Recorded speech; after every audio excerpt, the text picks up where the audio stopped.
Not a filled week with surprises coming through to both the up and downsides. And joining us now to unpack all that's come to the fore and what forecasts are looking like for the road ahead is Sheshi Kaniki, Senior Economist at Momentum. Thanks so much, Sheshi, for joining us this afternoon. Thank you, Alicia. Well, let's start off with CPI because that coming in this week, surprisingly to the downside, coming in much lower than expected at 4.2% for June. What's your overall impression of that number at the moment?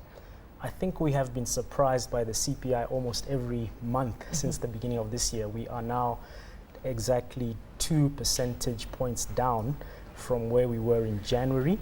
And I think that everybody is saying this is much lower than what was anticipated. So I think it's good.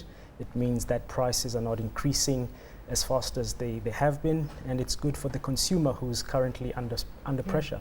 Not just yet, though, because where there was that case there, PPI yesterday on the flip side coming in much higher than expected at 9.4%. And of course, the natural feeling is that it's only a matter of time before these prices start filtering through to CPI as well. So let's take a look at the risks that inflation faces right now on that consumer front. Yes, you're absolutely right, because the CPI figure was celebrated and then a day later the PPI figure comes out and it's significantly higher than what the market was expecting. I think for now we can say that there is no immediate threat of that feeding into the consumer inflation side of things. The PPI is what producers are facing in their market, and I think given that the demand side, the consumer market is still fairly depressed at the moment, it may take some time, but definitely it's in the in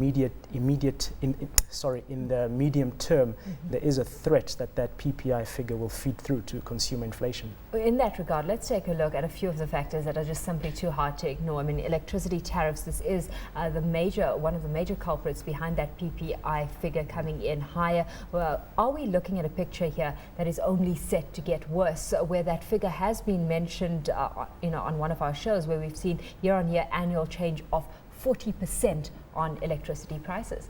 Yes, that year-on-year change in the electricity price, I think if you look at what the Reserve Bank has said in the past, is that they have more or less factored in that increase into their forward forecasts for inflation. So it's almost been built in to the inflation forecast for the medium term, and we're still seeing inflation declining on the consumer side.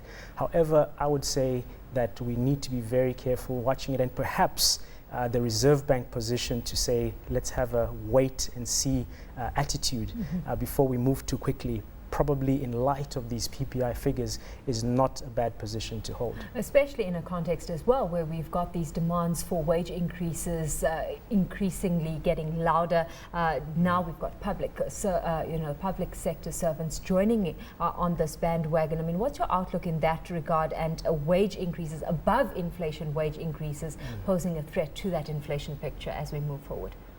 There's definitely a threat. I think the wage bargaining process has been pretty contested this year. Probably part of the reason is that consumers who are the wage earners are trying to deal with the pressure that they're still under and trying to say we want wages that will more than compensate for inflation, because we are still hard pressed with debt and we want to address that issue. However, as you've said, we do need a bargaining situation which is much more sensitive to inflation, and I think at the moment the fact that we've seen wages being demanded above inflation is not necessarily positive for the inflation outlook going forward. Not only sensitive to inflation, but sensitive to the overall unemployment picture in South Africa as well, where that picture is already gloomy, with less of that pie now possibly having, being accessible to go around. What's your view on where we're headed there? Because consensus is that South Africa has a structural problem in that regard. Alicia, you're absolutely right. Our unemployment figures are a major, if not the most major cause for concern. As you've rightly pointed out, we've just seen that latest unemployment figure coming in at 25.3%. That is very, very high. Unfortunately, even when South Africa is doing very well in terms of economic growth, our unemployment rate never seems to go below the 20% mark. So the fact that we have this very strong bargaining situation in the union movement among the labor force does mean, as you've said, that people wanting to get into the labor force, it's very difficult for any company to be able to justify hiring more people when under the current difficult economic conditions we're in, companies are still trying to recover and the wage bill is increasing in the way that it is. Spelling what then, as you see it, for the average South African consumer and his spending power, where credit extension numbers this week also reflected muted growth of 0.9% over the past month? Well, that muted growth perhaps reflects the fact that we had a nice party over the World Cup, which was good.